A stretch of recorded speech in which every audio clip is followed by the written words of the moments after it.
آج سے تقریباً 2000 سال پہلے جب دنیا میں نہ بجلی تھی، نہ موبائل فون، نہ انٹرنیٹ، نہ ٹیلی ویژن اور نہ ہی سیٹلائٹ تھا، اس وقت بھی انسان پاور چاہتا تھا، کنٹرول چاہتا تھا اور اپنی حدیں بنانا چاہتا تھا۔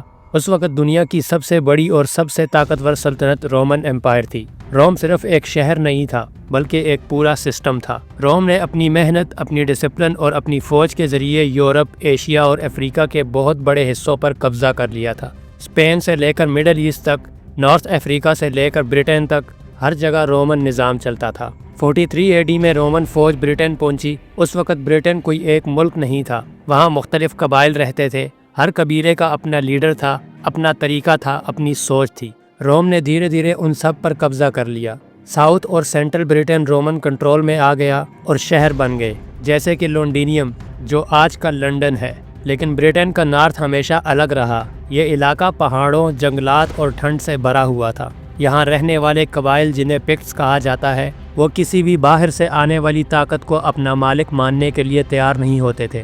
پکٹس کو روم سے سخت نفرت تھی۔ ان کے لیے روم صرف ایک قبضہ کرنے والی طاقت تھی جو ان کی زمین، ان کی آزادی اور ان کی پہچان چھین رہی تھی۔ اس لیے وہ بار بار رومن علاقوں پر اٹیکس کرتے تھے، کبھی رات کے اندھیرے میں، کبھی بارش میں، کبھی برف کے موسم میں اچانک حملہ کرتے تھے اور لوٹ مار کر کے غائب ہو جاتے تھے۔ رومن فوج ڈسپلن تھی لیکن وہ اس طرح کے گوریلا اٹیکس کی عادت میں نہیں تھی۔ وہ کھلے میدان میں جنگ لڑنے میں ماہر تھے، لیکن پہاڑوں اور جنگلات میں چھپے دشمن کو پکڑنا مشکل ہوتا تھا۔ اس وجہ سے نارتھ برٹن روم کے لیے ہمیشہ سر درد بنا رہا۔ وقت گزرتا گیا، کئی ایمپیررز آئے، کئی چلے گئے، ہر کوئی اس مسئلے کو اپنے طریقے سے سالو کرنے کی کوشش کرتا رہا، لیکن کوئی پرماننٹ حل نہیں مل رہا تھا۔ 118 AD میں روم کا ایک نیا ایمپیرر بنا جس کا نام ہیڈرین تھا۔ ہیڈرین دوسرے ایمپیرر سے بہت مختلف تھا۔ وہ صرف محلوں میں رہنے والا بادشاہ نہیں تھا، وہ خود اپنی سلطنت کے علاقوں میں جاتا تھا، لوگوں سے ملتا اور ان سے بات کرتا تھا اور گراؤنڈ ریئلٹی کو سمجھتا تھا۔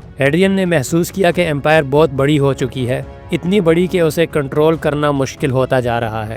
ہر جگہ جنگ اور بغاوت ہو رہی ہے۔ ہیڈرین کا ماننا تھا کہ امپائر کو اور پھیلانا نہیں چاہیے، بلکہ جو علاقہ ہے اسے مضبوط بنانا ضروری ہے۔ جب ہیڈرین برٹن پہنچا تو اس نے خود دیکھا کہ نارتھ سے کتنا بڑا خطرہ ہے۔ روزانہ رپورٹس آتی ہیں کہ فلاں پورٹ پر حملہ ہوا، فلاں بستی لوٹ لی گئی اور سولجرز مارے گئے۔ ہیڈرین نے فوج کے جنرلز کو بلایا اور ان سے ڈیٹیل میں بات کی۔ اس میٹنگ میں یہ بات سامنے آئی کہ پکٹس کو صرف جنگ سے کنٹرول نہیں کیا جا سکتا، کیونکہ ہر جنگ روم کے لیے مہنگی ثابت ہو رہی تھی۔ ہیڈرین نے گہری سوچ کے بعد ایک نیا آئیڈیا دیا۔ اس نے کہا، اگر ہم انہیں ہر روز لڑ کر نہیں روک سکتے تو ہم انہیں فزیکلی روک دیتے ہیں۔ ہم ایک ایسی باؤنڈری بناتے ہیں جو انہیں الگ کر دے۔ یہاں سے ہیڈرینز وال کی شروعات ہوئی۔ ہیڈرین نے حکم دیا کہ نارتھ اور ساؤتھ کے درمیان ایک مضبوط دیوار بنائی جائے جہاں سے کوئی آسانی سے کراس نہ کر سکے۔ یہ صرف سیکورٹی کے لیے نہیں بلکہ پولیٹیکل میسج کے لیے بھی تھی۔ یہ دنیا کو بتانے کے لیے تھی کہ یہاں رومن امپائر کی حدود ختم ہوتی ہیں۔ 122 AD میں اس پروجیکٹ پر آفیشلی کام شروع ہوا۔ روم نے اپنے بیسٹ انجینئرز، آرکیٹیکٹس اور پلانرز برٹن بھیجے۔ ہزاروں ٹرینڈ سولجرز کو کنسٹرکشن پر لگایا گیا۔ یہ لوگ صبح سے شام تک پتھر کاٹ کے برکس بناتے تھے، فاؤنڈیشن تیار کرتے اور دیوار کھڑی کرتے تھے۔ سوچو، اس زمانے میں ہیوی مشینز نہیں تھی، نہ کرینز تھی، نہ بلڈوزرز اور نہ ہی ٹرکس تھے۔ سب کام انسان اور جانوروں کے ذریعے ہوتا تھا۔ دور دور سے پتھر لائے جاتے تھے، لکڑی جنگل سے کاٹی جاتی تھی، پانی ریور سے اٹھایا جاتا تھا۔ ہر دن سخت محنت ہوتی تھی، لیکن ان سب مشکلات کے باوجود کام رکتا نہیں تھا کیونکہ بادشاہ کا حکم تھا۔ اس دیوار کی لمبائی تقریباً 117 کلومیٹر تھی۔ یہ ایسٹ میں ریور ٹائن سے شروع ہوتی ہے اور ویسٹ میں سولوے فٹ تک جاتی ہے۔ اس کے ساتھ ساتھ ہر ایک مائل پر ایک چھوٹا فورٹ بنایا گیا تھا جسے مائل کیسل کہتے تھے۔ بیچ بیچ میں واچ ٹاورز بنائے گئے تھے۔ ہر ٹاور پر سولجرز دن رات ڈیوٹی دیتے تھے، دور تک نظر رکھتے تھے۔ اگر کہیں موومنٹ ہوتی تو فوراً سگنل دیا جاتا تھا، کبھی آگ جلا کر، کبھی فلیگز کے ذریعے، کبھی ہارنز بجا کر وارننگ دی جاتی تھی۔ دیوار کے ساتھ ایک گہری کھائی بنائی گئی تھی تاکہ کوئی آسانی سے دیوار تک نہ پہنچ سکے۔ ساتھ ہی ایک ملٹری روڈ بھی بنائی گئی تھی جہاں سے فوج آسانی سے موو کر سکے۔ کئی جگہ دیوار پتھر سے بنائی گئی تھی جو بہت مضبوط تھی۔ کہیں پر مٹی اور گھاس سے بنائی ہوئی وال تھی کیونکہ وہاں پتھر اویلیبل نہیں تھا، مگر ہر جگہ ڈیزائن ڈیفنس کے مطابق تھا۔ کنسٹرکشن میں تقریباً 6 سال لگے، ہزاروں سولجرز اس پروجیکٹ میں لگے رہے، کئی بیمار ہوئے، کئی زخمی ہوئے، کئی مر گئے، لیکن کام مکمل ہوتا گیا۔ اس دوران برٹن کا موسم رومن سولجرز کے لیے سب سے بڑا دشمن تھا۔ اٹلی اور میڈیٹرینین کے لوگ اس قدر ٹھنڈ اور بارش کی عادت میں نہیں تھے، ان کے لیے یہاں رہنا کسی عذاب سے کم نہیں تھا، پھر بھی وہ ڈیوٹی دیتے رہے۔ جب دیوار مکمل ہوئی تو یہ اس وقت کی دنیا کی سب سے بڑی ملٹری سٹرکچر بن چکی تھی۔ یہ صرف پتھروں کا ڈھانچہ نہیں تھا، بلکہ یہ ایک پورا سسٹم تھا، ایک نیٹ ورک تھا، ایک ڈیفنس لائن تھی۔ اس دیوار کے ساتھ ساتھ لگ بھگ 15,000 سولجرز ہمیشہ ڈپلائڈ رہتے تھے۔ یہ لوگ مختلف علاقوں سے آئے ہوئے تھے، کوئی اسپین سے تھا، کوئی افریقہ سے، کوئی سیریا سے، کوئی جرمنی سے۔ یہ رومن فوج اصل میں انٹرنیشنل تھی۔ ان سولجرز کی زندگی بہت سخت تھی، صبح ٹریننگ، پھر ڈیوٹی، پھر پیٹرولنگ۔ یہ سولجرز کئی مہینوں تک اپنی فیملیز سے نہیں مل پاتے تھے، لیکن انہیں یہ سکھایا گیا تھا کہ امپائر سے بڑھ کر کچھ نہیں ہے۔ روم کے لیے جینا اور روم کے لیے مرنا ہی ان کا فرض تھا۔ دیوار کے مکمل ہونے کے بعد روم نے محسوس کیا کہ اب برٹن پہلے سے زیادہ محفوظ ہو چکا ہے۔ نارتھ سے آنے والے چھوٹے حملے کم ہو گئے تھے۔ پکس کے لیے اب ساؤتھ تک پہنچنا آسان نہیں تھا۔ ہر گیٹ پر گارڈز ہوتے تھے، ہر ٹاور پر نگرانی ہوتی تھی۔ اب روم نے اس علاقے کو صرف فوج کے ذریعے نہیں بلکہ سسٹم کے ذریعے کنٹرول کرنا شروع کیا۔ جو بھی بندہ نارتھ سے ساؤتھ آنا چاہتا تھا، اس کا ریکارڈ ہوتا تھا، اس کا سامان چیک ہوتا اور اسے ٹیکس لیا جاتا تھا۔ اگر کوئی شخص مشکوک لگتا تو اسے روک لیا جاتا تھا۔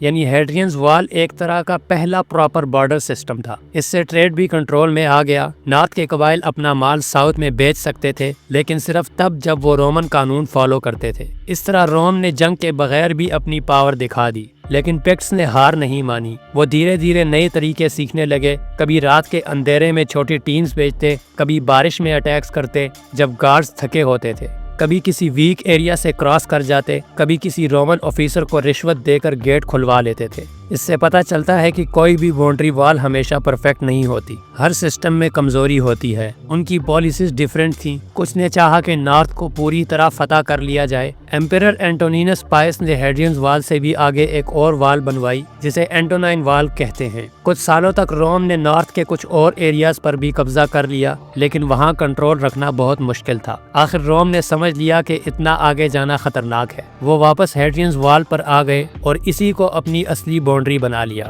وقت گزرتا گیا اور رومن امپائر آہستہ آہستہ کمزور ہونے لگی۔ اندر سے کرپشن بڑھتی گئی اور پولیٹیشنز پاور کے لیے لڑنے لگے۔ جنرلز اپنی فوج کے ساتھ بغاوت کرنے لگے۔ پیسے کی کمی اور ٹیکس سسٹم بگڑتا چلا گیا۔ دشمن بھی بڑھنے لگے۔ ایسٹ سے نئے خطرے پیدا ہونے لگے اور روم کو ہر طرف سے پریشر کا سامنا تھا۔ اس وجہ سے برٹن جیسے دور دراز علاقے روم کے لیے کم اہمیت رکھنے لگے۔ 4 سینچری کے آخر میں روم نے فیصلہ کیا کہ اپنی فوج برٹن سے واپس بلا لی جائے۔ اب انہیں اپنے ہی گھر کے قریب زیادہ ضرورت تھی۔ جب رومن سولجرز برٹن سے نکلے تو ہیڈرینز وال اکیلی رہ گئی۔ جو جگہ کبھی ڈسپلن اور پاور کی نشانی تھی، وہ دھیرے دھیرے خاموشی کا مرکز بن گئی۔ ٹاورز خالی ہو گئے، فورٹس بند ہو گئے، روڈ پر گھاس اگنے لگی اور لوکل قبائل نے دھیرے دھیرے ان علاقوں پر قبضہ کر لیا۔ انہوں نے فورٹس میں رہنا شروع کیا، دیوار کے پتھر نکال کر اپنے گھر بنائے۔ کئی حصوں سے دیوار گر گئی تھی، لگتا تھا جیسے روم کا یہ عظیم نشان ہمیشہ کے لیے مٹی میں مل جائے گا، لیکن ہسٹری کبھی اتنی آسانی سے نہیں ختم ہوتی۔ 18 سینچری میں برٹن کے اسکالر نے ہیڈرینز وال پر ریسرچ شروع کی۔ انہوں نے کھدائی کی تو انہیں وہاں پر پرانے کوائنز، سولجر کے ہیلمٹس، تلواریں، شوز، پلیٹس، سب کچھ ملا۔ آہستہ آہستہ گورنمنٹ نے بھی اس جگہ کو پروٹیکٹ کرنا شروع کیا۔ لاز بنائے، ریسٹوریشن کا کام ہوا، میوزیم بنائے گئے، ٹورسٹ روٹس تیار کیے گئے اور آج ہیڈرینز وال دنیا کی مشہور ہسٹوریکل سائٹ میں سے ایک ہے۔ یہ یونیسکو ورلڈ ہیریٹیج سائٹ ہے۔ ہر سال یہاں لاکھوں ٹورسٹ آتے ہیں۔ لوگ کئی دن تک چل کر پوری وال فالو کرتے ہیں، جسے ہیڈرینز وال پاتھ کہا جاتا ہے۔ یہ ایک لانگ واکنگ ٹریل ہے جہاں لوگ ہسٹری کو محسوس کرتے ہوئے سفر کرتے ہیں۔ جب کوئی شخص اس دیوار کے پاس کھڑا ہوتا ہے تو اسے صرف پتھر نہیں دکھتے، اسے 2000 سال پرانی زندگی نظر آتی ہے۔ اسے وہ سولجرز یاد آتے ہیں جو یہاں ٹھنڈ میں کھڑے رہتے تھے۔ اسے وہ فیملیز یاد آتی ہیں جو یہاں رہتی تھی۔ ہیڈرینز وال ہمیں یہ بھی سکھاتی ہے کہ پاور صرف ہتھیار سے نہیں ہوتی، پلاننگ سے ہوتی ہے، ویژن سے ہوتی ہے اور سسٹم سے ہوتی ہے۔ ہیڈرین نے سمجھ لیا تھا کہ ہر جنگ جیتنا ممکن نہیں ہوتا،